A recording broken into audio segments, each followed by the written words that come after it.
Hello and welcome back to Simple Social Sciences. Today we have a simple psychology session and it's different to what we normally do. We're going to take a look at a 16-mark question relating to the topic of reliability and validity of the diagnosis and classification of schizophrenia. This session is a little bit of a taster session for what we will be including in our Patreon. So that link is coming very soon. In the meantime, follow us on all of our socials. Subscribe to our YouTube if you haven't subscribed already. You can find the same videos as an audio version on our podcast. Follow us on Instagram and TikTok at MissJ_MissD. And as I said, the Patreon link with content like today's content is coming very, very soon. So the very first question we're going to be looking at is discuss the reliability and or validity in relation to the diagnosis and classification of schizophrenia. This is a 16-mark question, and as it's a standard essay question, this means 6 marks are allocated for AO1 and 10 marks for AO3. AO1 is assessing our knowledge and our understanding. Our knowledge is shown through the use of key terminology, theories, examples of research, and our understanding is shown through the explanation and using examples. Our AO3 in this question would be the skill of evaluation. What are advantages and problems? You must refer to evidence and you must use the PER structure for an evaluation question. So one of the things that we can do first of all is take a look at this mark scheme I have made. So this is a generic 16-mark essay mark scheme. So in order to show very good knowledge and be at the level 4 band, you must show genuinely well-detailed and accurate knowledge. Evaluation must be thorough and effective, so you must use the PER structure in order to do this. When you have a look at the structure of your essay, it should be clear, coherent and focused. So clear and coherent basically mean the same thing. Are you following a clear line of thought, or are your thoughts and words just jumbled up everywhere? Are you jumping from one point to another? Is there a flow to your answer? Is it focused? Is it linking directly to the question, or are you spilling everything you can? That would not be clear, coherent or focused. And finally, specialist terminology. For the top band, it must be used and it must be used effectively. So let's take a look at this plan. So this isn't a detailed essay plan. It's not even really an essay plan. It's just the bare bones of what needs to be included to get 16 marks.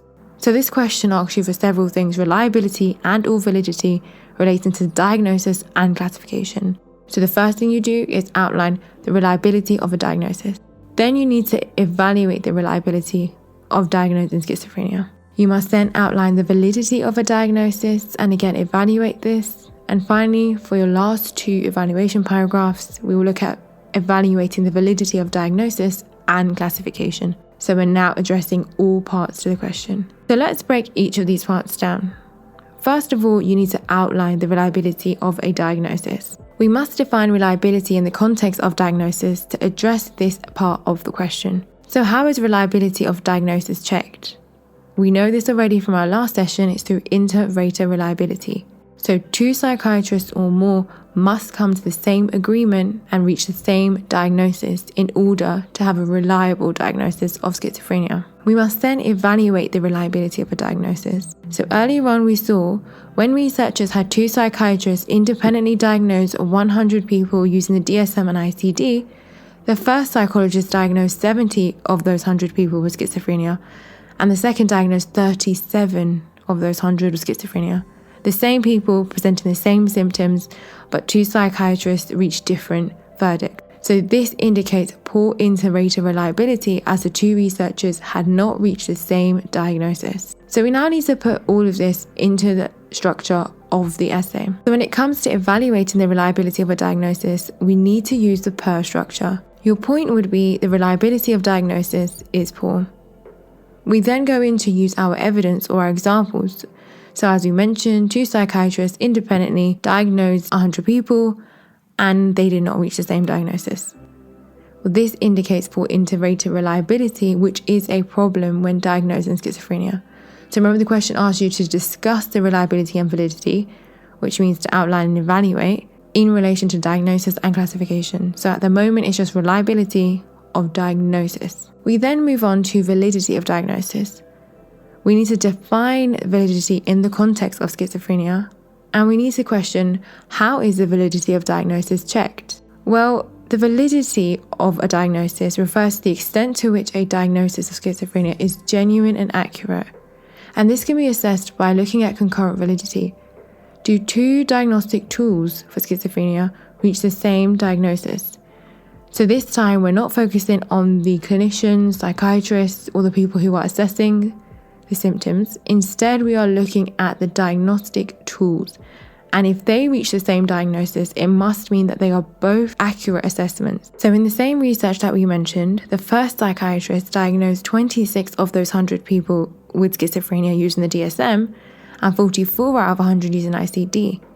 The second psychiatrist diagnosed 13 out of 100 using DSM and 24 out of 100 using ICD. This indicates poor concurrent validity because schizophrenia is much more likely to be diagnosed using the ICD than DSM. So this indicates poor criterion validity, which is a form of concurrent validity, when diagnosing schizophrenia. So again, I've demonstrated how we can construct a per paragraph with the same point, validity of diagnosis is poor, the same evidence, but this time we're focusing on the validity of the assessment tools. So it seems that schizophrenia is more likely to be diagnosed using ICD, which means ICD either is causing more of an overdiagnosis for schizophrenia, or maybe DSM is causing an underdiagnosis for schizophrenia.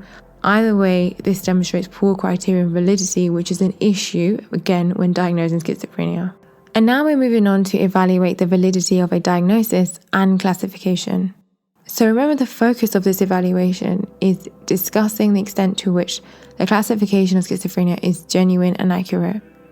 Well, one of the issues is symptom overlap. So we know that there's considerable overlap of symptoms with schizophrenia and other disorders, particularly bipolar disorder. And remember, this is because both of them have similar positive symptoms, such as delusions, and similar negative symptoms, such as abolition. Under ICD, perhaps an individual could be diagnosed with schizophrenia, but the same patient could receive a diagnosis of bipolar using the DSM. Well, this will indicate poor validity of a diagnosis and classifying schizophrenia. Similarly, we have the issue of comorbidity. And again, this relates to the validity of diagnosis and classification of schizophrenia. Buckley et al. Found about 50% of people with schizophrenia also have a diagnosis of severe depression.